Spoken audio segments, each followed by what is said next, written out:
Welcome to the Cat-Yap Corner, and on today's episode we're going to be doing something a little new. We're going to be starting our Smith Spotlight series. On this first episode, since it's going to be a little bit of our trial run, we're actually going to be going over some of the games that were played at Neverwinter's last Midreign event, and one of our Smiths here with us was one of the creators for two of those games, one of them being Nightfall, and the other one, Banners on Barrow Hill. So with me, I have Robin from Merkbottom. Hey. Go ahead and introduce yourself. Hey, I'm Robin Quercus from Merkbottom. I've been playing for a year and change now, so I still consider myself a bit of a newbie. I was honored enough to be on the Smith team for a second time this go-around, and I consider myself not a professional game designer. I'm not far from an expert, but I am a passionate amateur. So I love creating games. I love being able to see other people play them. Before we get into the specific games that you ran at our past events, let's go ahead and talk about some of your typical design philosophy and the style of games you like. So what are some maybe reoccurring themes you have with your games, or games and styles you typically like to present? Yeah, for sure. So like I said, I'm still relatively new to Amtgard, so I'm still figuring out what my Amtgard game style is. My design philosophy in general is to try and, well, figure out where is the fun, trying to maximize how much fun a player has, but also I want to try and maximize the diversity of player behavior that they can express. Oftentimes, I find that a game might constrain your behavior to optimize one single strategy, and those games can be fun, but I prefer designing and playing games that give you the option to be very creative and imaginative in the way that you play them. Excellent. That's beautiful. I think that's a very good style. I've been seeing a big trend in games with multiple win conditions or varied win conditions recently. I feel like you're definitely one of those people who is leading the charge in diversifying objectives that we're fulfilling in these games. For the first game we're going to get into Nightfall. If you want to go ahead and introduce the game itself, because I know this one's got a good amount of flavor to it. Yeah, so Nightfall is... I haven't played a game of jugging, but I have read the rules of jugging, and this is meant to be a looser version of jugging that players can play without having to have specific equipment to set up a jugging team. And given that we have a monarch with a lovely sense of flair and story, Nightfall is supposed to be taking place in the city of one of the 14 gods, Abdathar, in which his peace has been broken by two rioting factions who are vying over this district. In this district, there is just a general battlefield, alongside which runs an alley called the Skulk that favors melee players. And in the center of the battlefield, there are bombs to deliver to factions' bases and a knighting altar where one player per team can be promoted into a knight with, in this case, it was phase blades, but there are also modifiers for other versions of the game. I really love that idea. It's very fun. As someone who has played jugging before, which is such a interesting, weird, chaotic little game that has so many moving gears and so much strategy to it. The strategy of, creating your ideal knight as you're actually working on scoring points and things like that. The idea is very awesome because it's similar to like designating your quick. Yeah, so like these games were actually kind of last minute for me. We did not get enough playtesting in on these as I was hoping to do. And that's just because my first two games did not work out. But what I figured out in discussing it with my other Smiths, in the little bit of playtesting that we did, is that Nightfall had this wonderful effect of being able to divide the highly skilled melee fighters from the rest of the field. Both the Knighting Altar and the Skulk incentivize the really strong stick players to kind of segregate themselves into this different set of strategies and allow the other players to move a little bit more freely based on those strategies.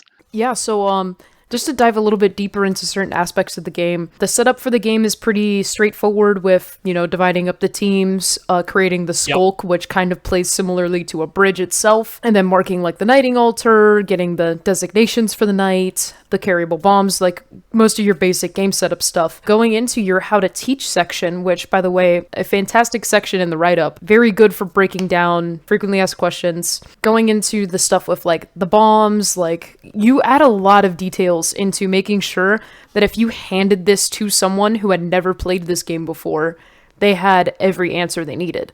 When I'm writing, I try and do that. I know that's kind of not the tradition in Amtgard game design. I know that we try and like keep it to one page that's mainly a diagram and some basic mechanics, but maybe it's just my anxiety as a new player, but I would rather have everything spelled out so that when it comes to be the day of, I haven't forgotten my own game. I think that's a great mentality to have because, like, 1000%, this happens all the time with, like, for instance, game we've been talking about, jugging. A lot of places will play jugging a little differently in the sense of you don't necessarily change, like, the core bits of, like, you know, the stone counts and everything, but you may change, like, oh, if someone hits a wall and becomes stunned, are they stunned for 5 stones or 7 stones? Things like that. Interesting. Some places might change that count for like practice purposes or whatever. Totally. I love house rules. I love it when players and Reeves iterate on an established game to make it work for themselves. I love that a lot. But it's also frustrating when you're a learner to learn that a house rule isn't standard. I really like the skulk. I think it's very interesting, especially with the mechanics of if you're in the skulk, you can't affect people outside of it. If you're outside, you can't affect people in it. Yes.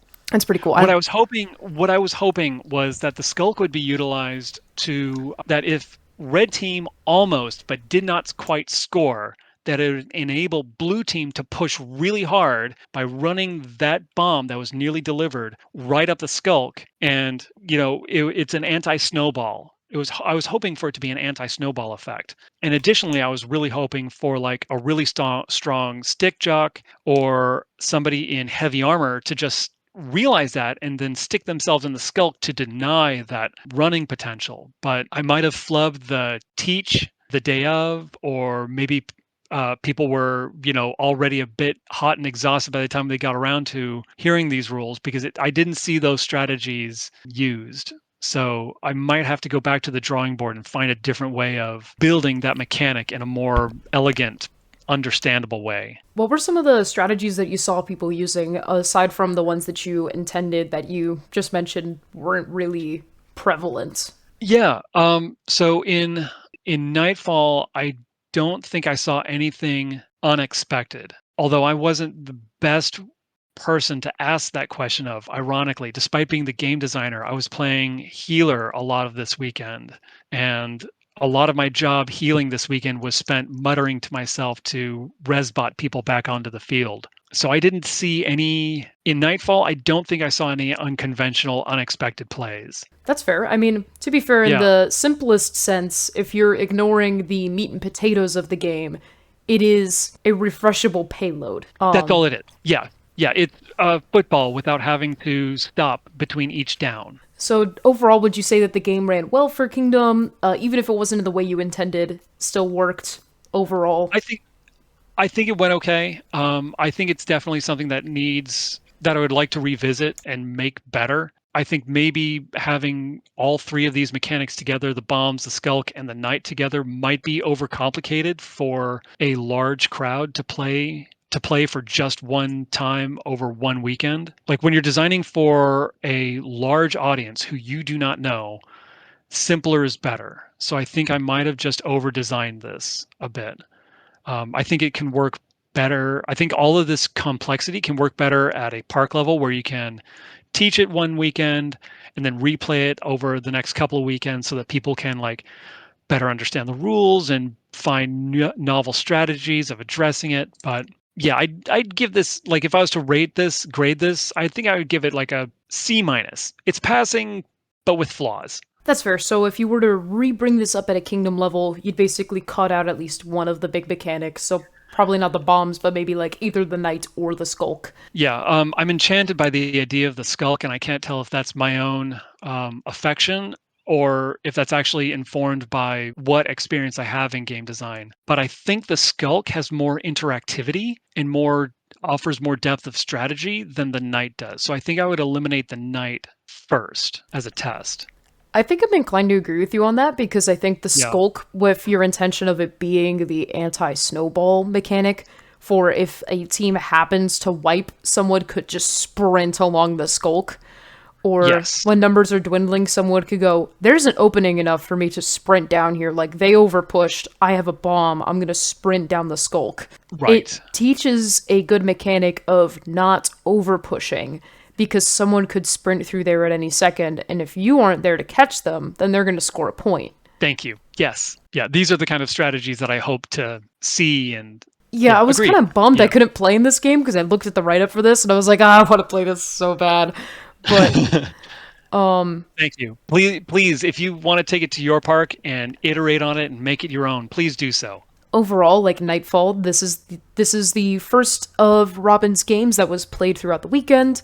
Which also, just to make sure it's very clear, this was intended to be a full class team battle. Otherwise, Correct. a night with Phase Blade wouldn't really matter. It But would I could let them get also, around to armor, but like it's less interesting, that's for sure. yeah. But overall, like, very solid and fun game.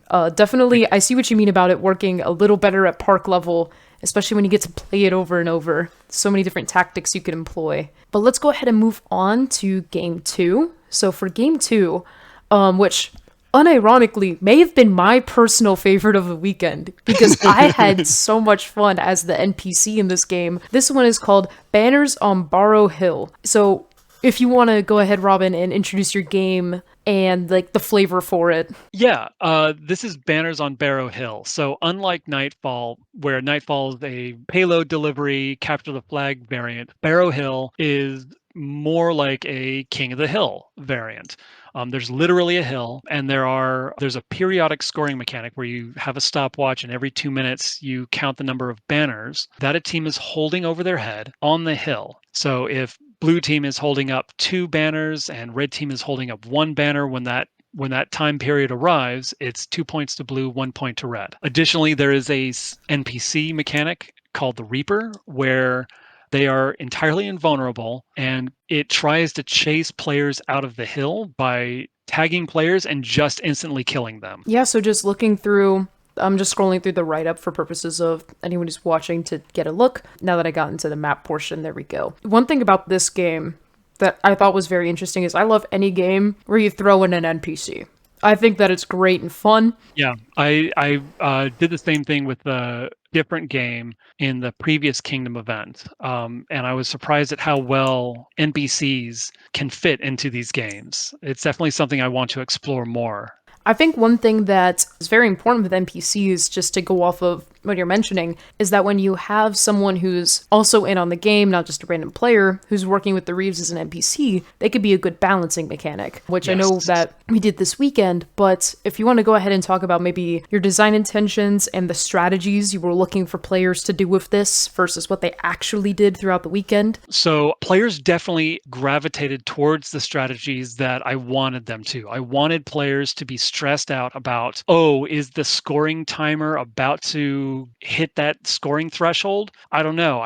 My arm is getting tired, but I still need to keep holding it up. That's the idea with having it score every 2 minutes. Holding your hand over your head for 2 minutes sounds easy until you try. And it gets even harder when you're having to run around and dodge enemies, which is what I saw a lot of players doing. One thing that I noticed were people ducking in and out of the hill. So if we go ahead and look at the map here, the Yes. banners could leave the hill. However, they wouldn't Yes. count for points if they were scored outside of it. But some people would jump out of the Correct. hill, so that way the Reaper wouldn't tag them and then try to jump in when they thought the 2 minutes were coming. Yeah, and I thought that was a creative interpretation. It's definitely one of the things that I missed out on, not having enough time. These being last minute fillers for games that I did not get to work. I think I would have added a caveat that banners are not allowed to leave the hill. I do love, and I hate caveats like that. I love elegant game rules that maximize player behavior, but I think the game is better served if banners are forced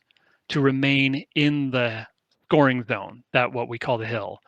It forces players who are wanting to score have to dodge enemies. They have to dodge the Reaper. They have to hold their hands over their head. It makes the game more challenging, and I think it serves the fun more. But that said, not having that caveat, I'm really proud that players were actually like engaging with the mechanics and trying to find ways to optimize. So I don't begrudge them figuring that out at all. No, for sure. Like, I think that this game ran very well. At least Agreed. from my perspective, it seemed like even though there was definitely one team who was doing better, every team still felt like they were still in the game. They didn't feel like defeated. I think also because the points weren't getting Yes. called out every 2 minutes.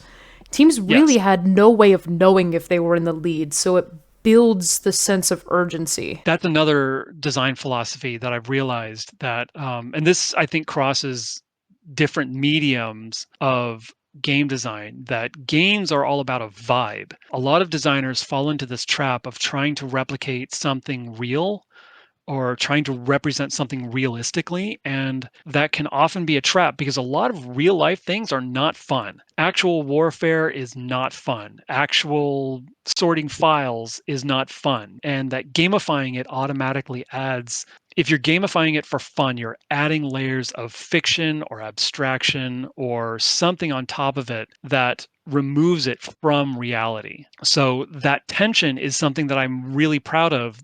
How this game worked is that tension's a good sign that players are actually like thinking about the rules as they're playing, at least implicitly thinking about the rules, and they actually care about trying to play this game better. Awesome. So I know you rated your last game for how it worked at Kingdom. How would you rate this one? I still don't think this is A level work. Like I said, I think the banners remaining on the hill is probably a necessary addition to make this specific version of this game better. The banners need to stay on the hill. Another thing that could have graded this better is if I gave better programming for the Reaper, which you, Leo, actually improved on way better than my original idea. My original idea is that the Reaper would kind of just go out on Reeve whenever the Reeve decided, go out, tag maybe one or two players, and then run back and wait for the next Reeve command. But your expression of the Reaper just being a constant, slow walking hazard on the field, brilliant. Makes the game so much more fun, much more chaotic.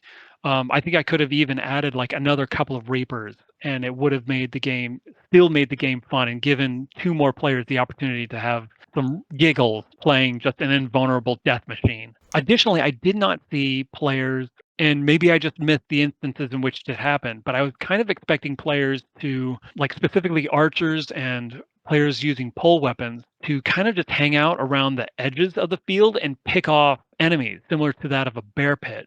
I'm disappointed that I didn't notice that happening. Maybe the scoring zone needs to be smaller to let that happen, but I'm not sure. I do think the scoring zone at the event was a healthy size. Wasn't too small to where people felt like clumped together or too like Right, claustrophobic. I for think it was sure, a and good that is definitely a size. balance. Okay, cool. But yeah, I think this is in the B territory, I guess. Yeah, I think I'd give this a B. Excellent. So overall, like, did you get to playtest this game at all prior to the event, or was that this one of the ones No, you didn't get to playtest? I did not get to play test it. I believe both of these games were play tested.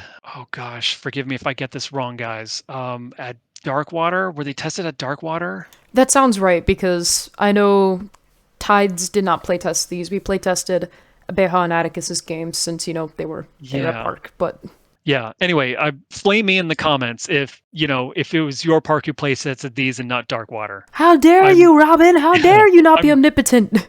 I'm extremely grateful that anyone would play test my games. Yeah, I feel like I gave a little bit of a flawed performance with these games. I think there's definitely some good bones on them, but yeah, we've got this spring event coming up that I'm gonna try better for. I will say, I think both of these games, like, I didn't see how Nightfall played, but even if Banners on Barrow Hill was not necessarily a perfect game, I think most people left the field with a smile. Therefore, I think overall Great. was a good Yeah. success. But otherwise, do you have anything else you would like to add from this past event regarding like your Smith work? We are gonna have a call with Atticus and Abeja also to go over their games additionally. But do you have anything else you want to add for today's chat?